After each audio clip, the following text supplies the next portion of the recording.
홈페이지 그때 처음 가서 그때 그분들 만나게 되면서 저희 딸말에 가부장적인 부분 때문에 좀 남녀 문제로 많이 봤었어요. 그래서 남녀 문제 죄송스럽게 생각도 하고 무슨 말을 해야 될지 처음 모르겠더라고요. 제가 직접 듣지도 못했어요. 남자가 있어서 얘기도 못 하시고. 그래서 이제 그때 당시에 사회활동 받는 게 처음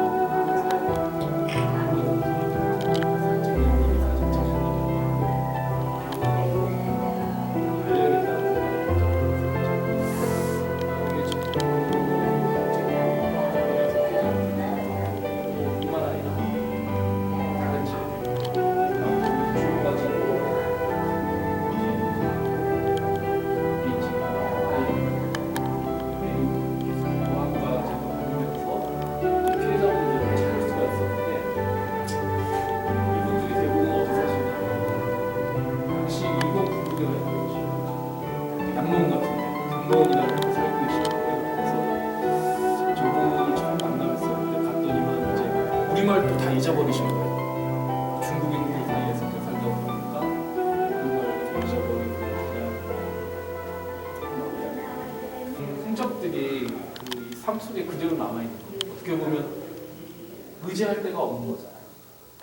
가족도 없이 홀로 이제 하나님께서 분이 이제 계속해서 쌓여져 왔다라는 의미에서 겹겹이라는 제목으로 이 사진전을 이제 시작합니다. 처음에는 칭다오로 이제 가서 성묘 생활을 하다가 이제 하도 말을 안 들어갖고 도망치고 막 이러니까 주인이 또 다른 데 팔아버린 거예요. 상해 쪽. 근데 러시아 주인한테 이제 팔려갔는데 이제 러시아 주인은 이제 그 위안소라기보다도 마사지샵 같은 데서 이제 군인들도 받는 거예요. 근데 거기는 이제 뭐 일본뿐만 아니라 상해나 칭도 같은 경우는 이제 조개 지역이 뭐 독일군도 들어와 있고 뭐 미군도 들어와 있고 다양한 군인이 들어와 있는데 이제 거기서 이제 다양한 군인들을 받았던 거죠. 그래서 당시 그 생활하던 곳에서 이제 돌아오지 못하고 그 마사지샵 그 집에 계속 평생을 사셨던 거예요. 8개월 된 아들을 얻고서 동원이 돼서 간 거예요. 돈 벌러 간다고 생각했는데 가보니까 그게 아니었던 거죠. 이제 만주 갔다가 이제 아들하고 같이 있으면서 그 일본군을 받았던 거예요. 이제 거기서 그 위안소에서 우리말을 사용 못하겠죠. 그러니까 또 일본말밖에 사용 못하니까 중국을 할 줄 모르는 거예요. 그러니까 일본말하고 우리말밖에 사용을 안 하니까 공안으로부터 스파이로 또 오해를 받은 거예요. 그래서 또 끌려가서 또 고문도 받고 막 그러다가 또 나왔는데 이제 그때 이후에 이제 사시다가 1957년도에 중국에서 이제 중화인민공화국민으로 입적을 허가한다는 이 증서를 받은 거예요. 그러니까 이 증서가 어떻게 보면 할머니한테는 굉장히 그 소중하게 자신을 증명해줄 수 있는 유일한 서류였기 때문에 돌아가실 때까지 저거를 굉장히 소중히 가지고 있고 여기가 이제 당시 위안소가 있던 자리예요. 두 분이 이제 같은 위안소에 있던 거예요. 그 다른 나라 현지 사람들이 어떻게 그 피해자들이 어떻게 있는지는 잘 모르잖아요. 그래서 저도 그런 궁금증이 생겨서 막 조사를 하다 보니까 기록이 없는 거예요. 우리나라도 과거에 그랬다시피 그 이제 일본이 이제 돈을 그 나라 정부에 이거 이게 뭐라 그래 차관이나 뭐 이런 그분들에 대한 조사를 또 열심히 했어요. 2012년부터 10개월 동안 아시아의 이제 필리핀이라든가 중국의 현지 분들 만나고 또 동티모르, 인도네시아까지 가면서 이런 피해자분들을 찾을 수 있었는데 이제 한 분 한 분 뭐 사진가기도 하지만 카메라를 먼저 들고 가진 않아요. 카메라 이제 가방에 넣어놓고 가서 얘기를 이제 그리고 또 여기 보면 풀밭 있잖아요. 저희 왜 이거 풀밭 다른 건 다 집안인데 왜 이런 건 집안? 이게 풀밭을 쓰고 싶다. 그러니까 이제 자기가 겪었던 그런 장소에서 또 떨어진 다른 도시로 가서 결혼한 경우도 있고 또 심지어는 인도네시아 같은 경우는 또 사촌하고도 결혼한 경우도 있고 여러 가지 경우도 있고 이 저분은 인도네시아 슬라베시라는 곳인데 이제 당시 연애가 자기가 피해를 받았던 위안소가 있던 자리예요. 풀밭이.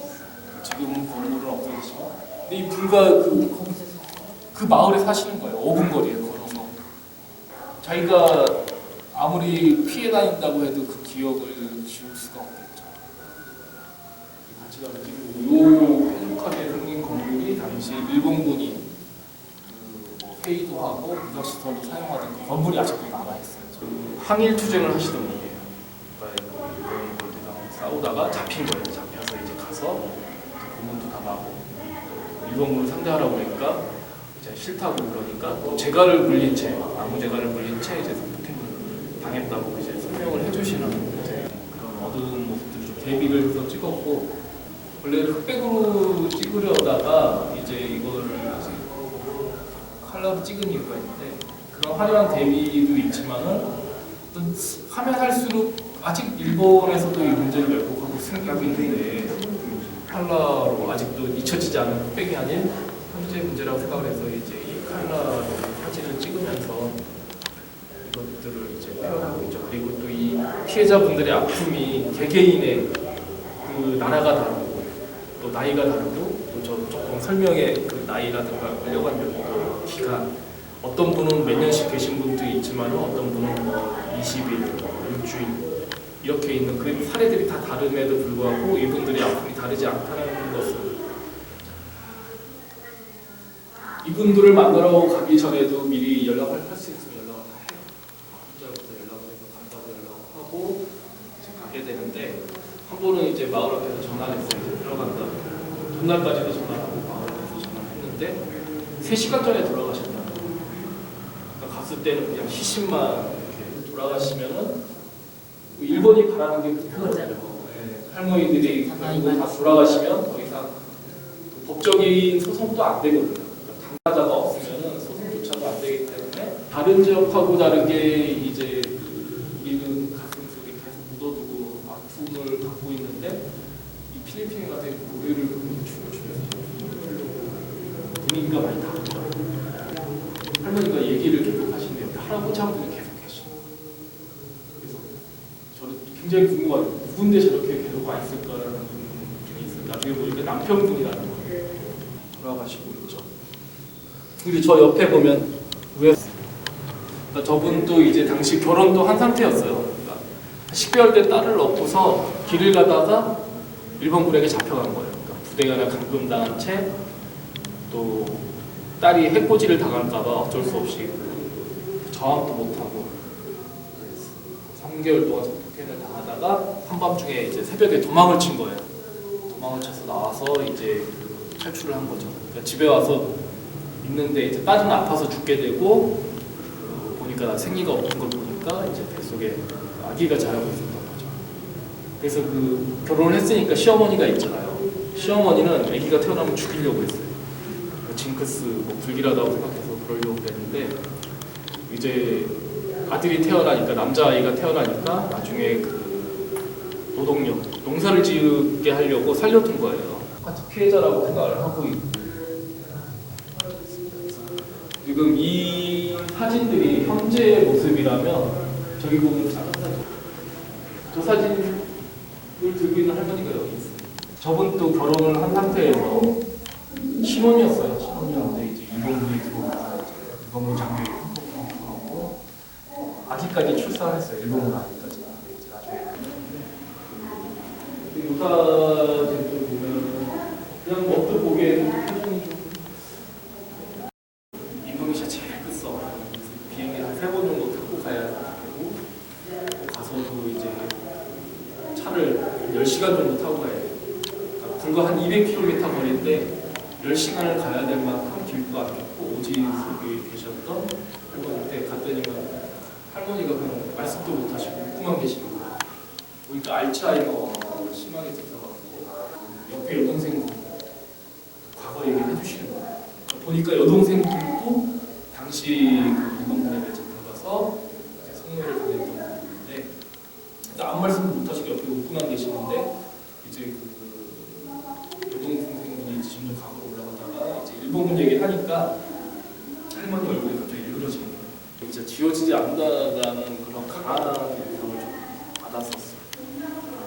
아쉽게도 뭐 96년도 2016년에 돌아가시고 여동생분은 아직 생존해 계시고 위안소에 있을 때 이제 성병도 너무 심하게 걸려서 이제 뭐 젊어서는 어떻게든 살 수가 있었겠죠. 그 마을의 부녀회장까지 할 정도로 굉장히 열성적으로 사시고 결혼도 했지만 또 가족 내 폭력이라든가 이런 것도 굉장히 심하셔갖고 이제 갈수록 점점 힘들게 사셨는데 그 정로원에 양로원에 사시면서 이제 그 정신분열증 나중에 2010년대쯤 정신분열증도 생기고 또 머리 수술도 한 2번 정도 했어요. 그래서 아기에 대한 집착이 커지는 거예요.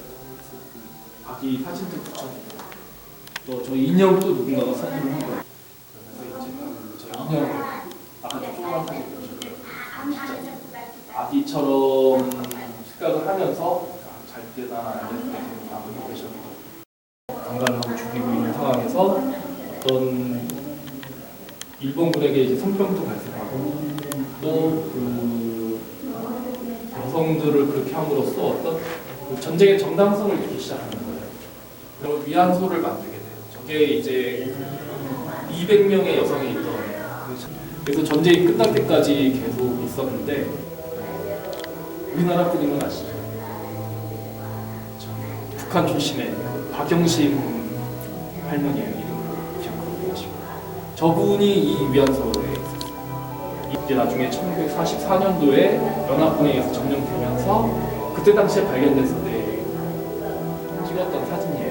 중치모루에 갔던 할머니들이 문신을 새겨놓은 그러니까 일본군이 일본식 이름으로 이제 제가 만났던 분들 중에 몇 분이 여기에 대한 질문을 해주고 병원들도 같이 이제 일본군이 이게 이제 우리나라 분인데武漢이라는 지역에서 이제 이 공역 자체가 다 위안소예요. 그래서 이제 돌아가시게 돼서 무덤 막 다행히도 젊었을 때 이제 도로공사 같은데 도로 만들고 이런 곳에서 일하셔가지고 그곳에서 이 무덤도 만들어주고 돌초도 1년에 한 번씩 하더라고요. 그러니까 이게 위안소 형태가 굉장히 여러 가지예요. 육각시설처럼 된. 그러니까 만주 지역이나 이런 데는 어떤 형태냐면 전쟁 중이라기보다도 관동군. 일본이 그쪽에 나라를 만들려고 했던 거잖아요. 그래서 지금 관동군이 주도하면서 있었던 형태인데 국가 정체가 완화했었고 동남아로 목수를 굉장히 좀 험난한 그런 형태였는데 그런 데서 이제 찍었을 때는 젊었을 때 모습을 남기고 싶은 거예요. 그때 갔을 때만 해도 저쪽에 한 4-5분이 계시더라고요. 할머니를 통해서 다른 할머니들도 더 만날 수가 있었어요. 저 할머니가 이제 다 연락처를 가지고 계셔가지고 멀리 할머니까지 연락하시고 간다거나 할머니 그때 식당에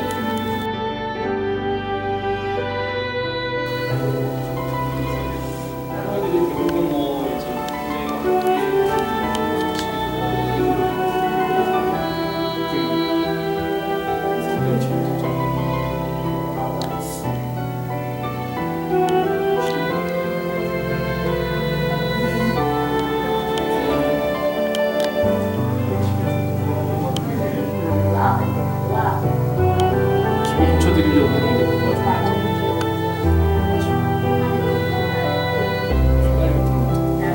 그러니까 처음에는 이제 할머니들 지원한다고 돈 모아서 가져다 드렸는데 보니까 이게 나중에 가보면 결국 할머니들 위해서 쓰여지진 않더라고요.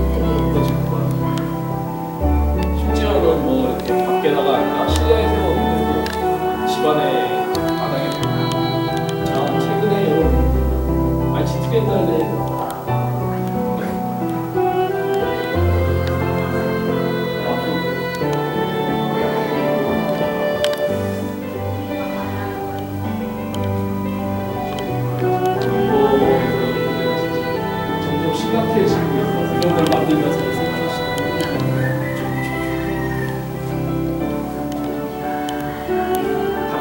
중에 이제 완전 마닐라가 아니라 또 다른 섬 막 이런 데로 가면 말이 달라져갖고 이중 통역을 해야지만 저분들의 얘기를